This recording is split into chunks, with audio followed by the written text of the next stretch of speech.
All right, so what we're going to take a look at is how to beat a full court press in basketball. So we're going to look at two press breaks, two very effective press breaks, two of my favorite press breaks that I've used with just about every age group. Now, the thing is, these press breaks are used best against a man-to-man press. So if a team is pressing you with full court press in a man-to-man defense, these plays are used the best against that type of defense. However, they can be used against certain zone defenses as well. But we're going to take a look at this as if it were against a man-to-man press. So these are two press breaks, two of my favorite. We'll take a look at them. Okay, so for this first option here, this is personally my favorite press break. There's a few reasons why. Number one, I like the fact that it is simple enough that you can use it for all age groups.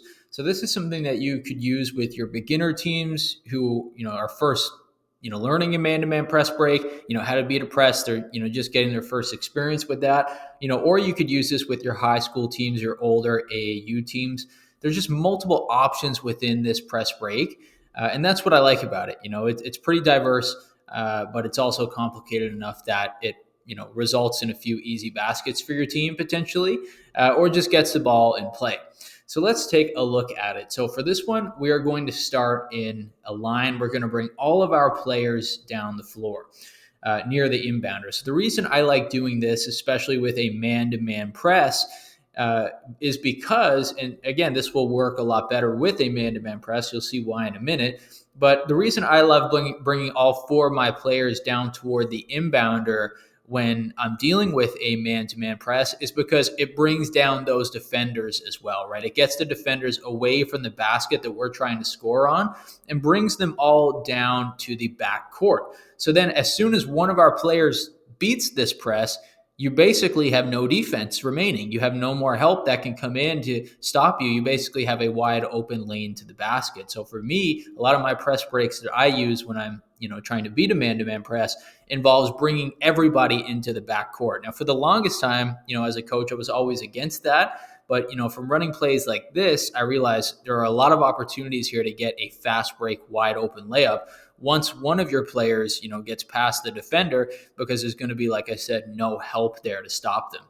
So for this one, we're lining up all, like I said, in a row of four, close to the inbounder in the backcourt. We're not touching the front court right now. We're staying in the backcourt.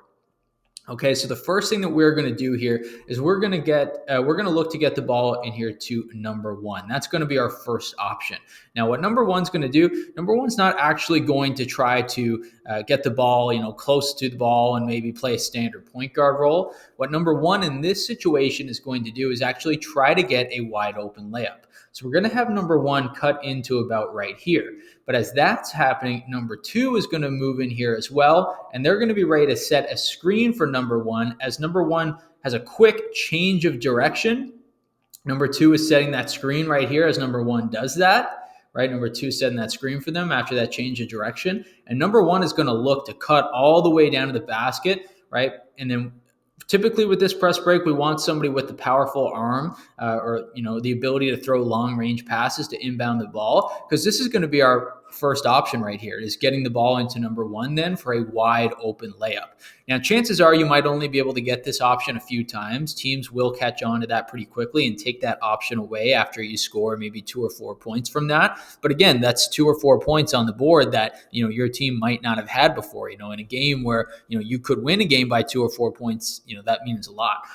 So we want to get that opportunity, right? Number one's here, right? Let's look at it again. Let's reset it. Right, number two's here, number one's here. We're going to have the ball back in bounds. Number one is going to cut down here, and they're going to change direction. But as they do that, right, number two is coming down here to set that screen. Number one is gone. We're going to try to get a powerful pass in here to number one from our inbounder for a wide open layup.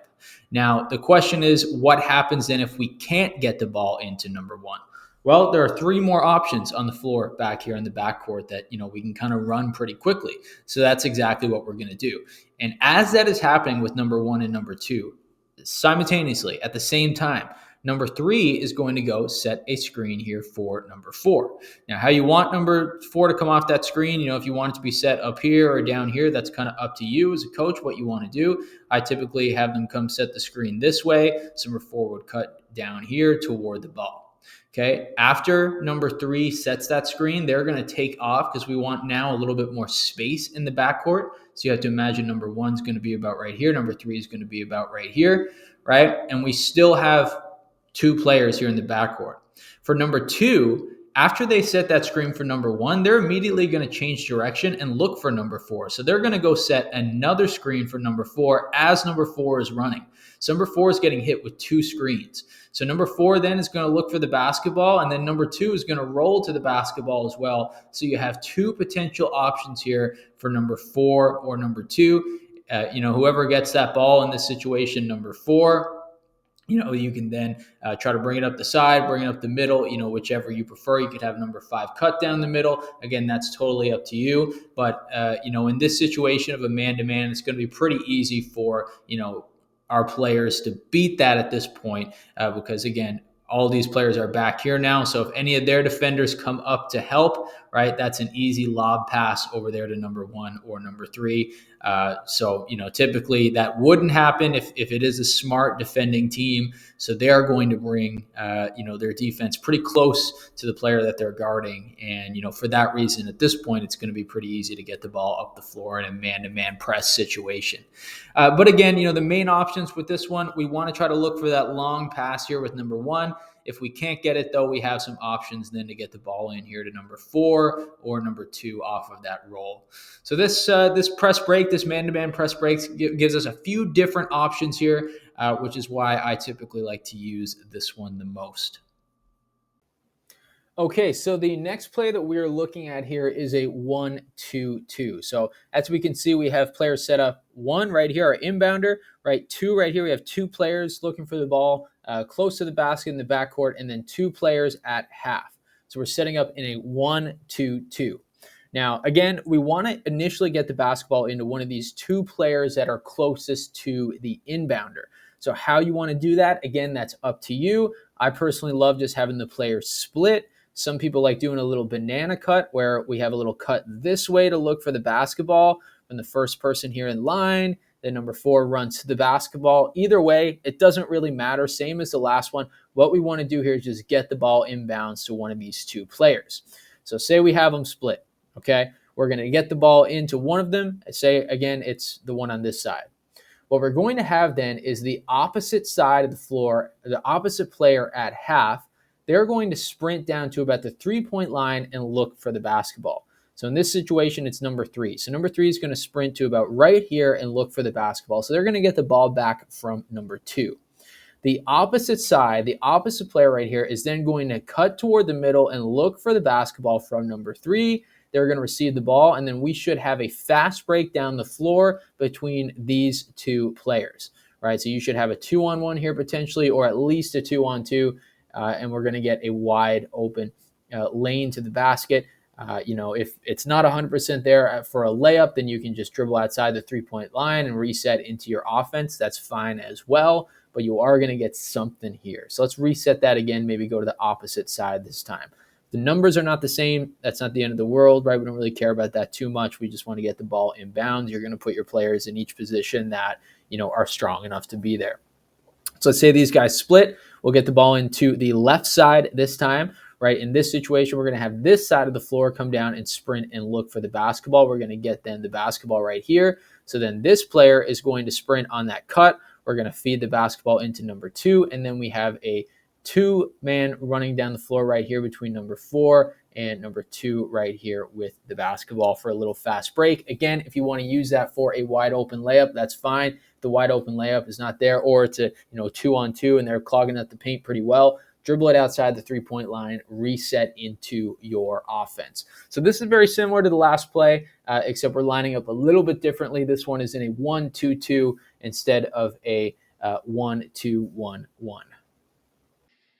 All right, folks, that is all we have for today's particular topic. If you made it this far into today's lesson, it is greatly appreciated. Now, if you guys could also do me a huge favor, and like this video and subscribe to our channel. It would also be greatly appreciated. We are the Online Basketball Academy. My name is Coach Danny, and I continuously upload different basketball plays, basketball systems, basketball tactics, and basketball drills that youth basketball players or training basketball players can use, or basketball coaches can use with their players and their teams. Like I said, folks, if you could take the time to like this video and subscribe to our channel so I can continue to make this type of content for you all, that would be greatly appreciated. Till next time, peace out.